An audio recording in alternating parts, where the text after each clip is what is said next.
Serial ये रिश्ता क्या कहलाता है के सेट पर बनी ये जोड़ियां शहजादा धामी और प्रतीक्षा ने शो में साथ में काम किया था और दोनों एक दूसरे के प्यार में पड़ गए थे।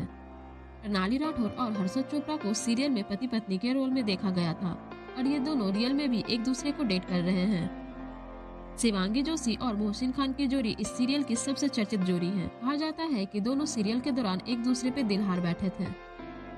रोहन मेहरा और काची सिंह सीरियल में भाई बहन के किरदार में नजर आए थे, लेकिन दोनों ने एक दूसरे को 5 सालों तक डेट किया।